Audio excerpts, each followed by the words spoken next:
Hi everybody, my name is Aimee LaDell Sharp, and I am the admin for the Parent and Caregiver to Grieving Children group, moderator for the Dating After Loss group, moderator for the Grief Anonymous family, and moderator for the Spouse, Fiance, and Life Partner Loss group.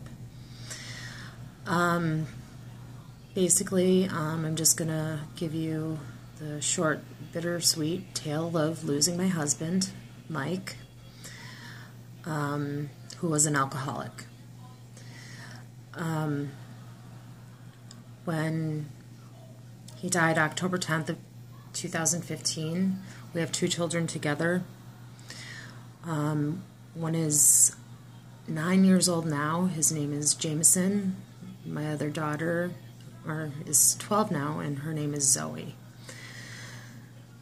It began probably by, say, about a year before he passed away.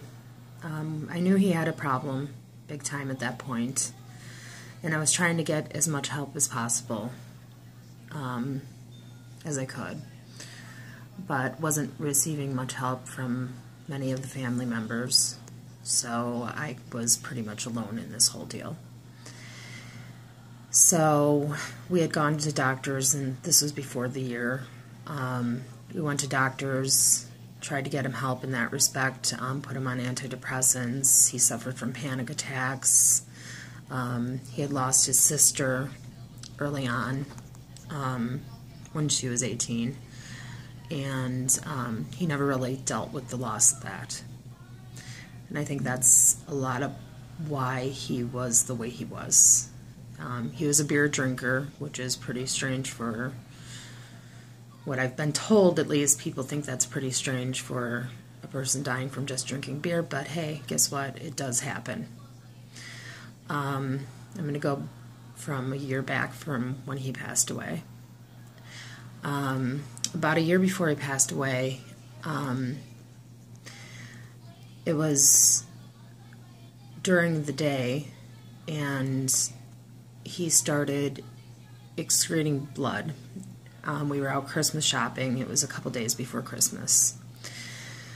And what happened was, I looked at him and said, "Mike, that's not good. You need to go to the hospital right away. That's not normal." Well, he said, "I'll be fine. If I'm still doing it tomorrow, I'll go to the hospital." Well, later that night, well, first off, I just want to say that I did try to press him to do it, but he wouldn't. So I had to let it go. He was pretty bullheaded. So that night, he ended up starting to throw up massive quantities of blood. And what I did was I called an ambulance, even though he didn't want me to. He said, "No, just drive me." And I was just like, I don't know if you're going to pass out on me on the way to the hospital, so there's just no way that I'm going to take you. You need to be in an ambulance. So I followed the ambulance there, and they admitted him to ICU immediately. Basically, the doctors, he had stopped bleeding by the time he got to the hospital, fortunately. What happened was he had a varice that burst in his stomach, and a varice, in case you did not know, is just a very large vein in your stomach. So, because the vein didn't, it cleared up on its own, he didn't lose enough blood that he needed a blood transfusion or anything like that. He was discharged the next day, but the doctor specifically said if he continued drinking the way he did, he had 6 months to a year to live. So that brought us to, I'd say, probably about 4 months later. He did try for a few months to quit drinking, and I literally looked at him and said, without even knowing it, I just looked at him and said, "You're drinking again, aren't you?" And he admitted it. So once again, tried to get him help, took him to the doctors. The doctors just basically looked at him and kind of passed it off, and said, some people just drink,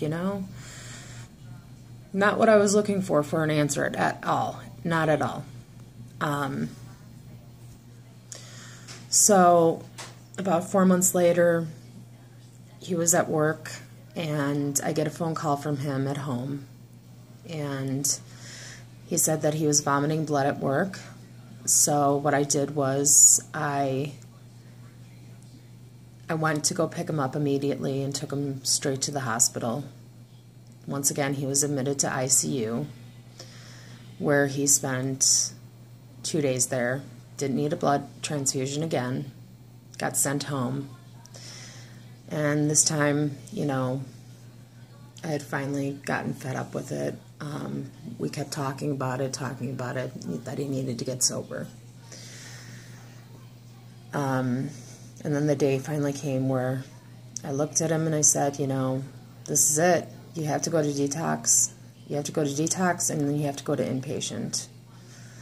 You know, we had made up these plans. You know, I found out that he couldn't even remember our wedding because he was so drunk, which was kind of a disappointment, but what can you do?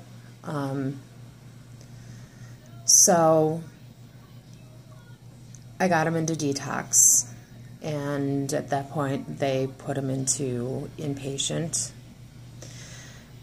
And when he was in there, and once he got out, he stayed home for about, I'd say, 6 days. And on the 6th day, he decided to go to work. He worked at a medical center. And that night, I had gone to pick him up from work, and he said he wasn't feeling good. And honestly, you know, this comes back to the whole beating yourself up process, you know. But I thought later on thought to myself, I should have seen the signs. I should have seen it. His belly was bloated. He was complaining, and I thought it was a panic attack. So what did I do? We got home. I gave him one of his panic attack medications. I went to bed at 12:30 that night. As I went upstairs, I asked him, are you going to play on the computer for a while? He said yes. 3:30 in the morning, I got woken up by him saying he needed my help. I went downstairs, and he had a major, major bleed. I could not see one tile on our kitchen floor, nothing. And by the time I got downstairs, which, let's just put it this way, I got down there immediately because my husband never asked for help in that way that he did. I got there, and he was leaning against the kitchen counter, and he went down on the floor. My sister was living with us at that time, and I had her keep our children at bay so they couldn't see any of the mess. My father got to the house, and he helped clean up the blood, but that was after 911 was called. 911 came. I had to keep talking to him, of course, and they went code red, and I had requested the papers as to exactly what happened so I could feel better as to know what happened, but they got him to the hospital. Well, they did a transfer so they could do blood transfusions on him, and they got him to the hospital immediately. By the time I got there, he was trached. We never got to speak again, besides the fact of saying I love you as he was being wheeled out of my house. The only communication that we had was by hand-holding, squeezing, once for yes, twice for no, or blinking his eyes. They had him on, I think it was fentanyl and Versed to keep him calm so he wouldn't take the trach out. And I was told also as soon as I got to the emergency room that, now I'm not going to say verbatim exactly what the doctor said because there was swearing in it, but he said, you know, your husband is going to die tonight. After hanging out with him the whole day, at 7:20 p.m. he coded, and I got to watch my husband have CPR on him, which is not pretty. It's not like the shows you see, not at all. And the weirdest thing is that I didn't cry the whole time. Didn't cry. And it makes me wonder what the heck was wrong with me. I didn't cry until I got picked up from the hospital and got home and saw his work coat and smelled it. And then I broke down, had to walk in the house, I calmed myself, then I walked into the house and had to tell my children that their father had died. And that's pretty much my story.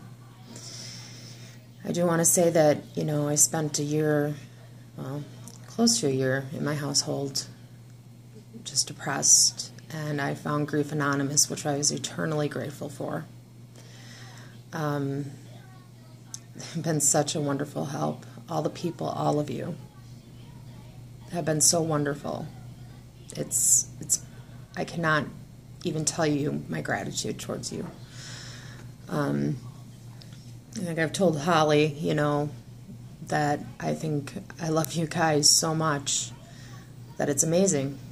So that's my story, and I hope to talk to you guys all soon.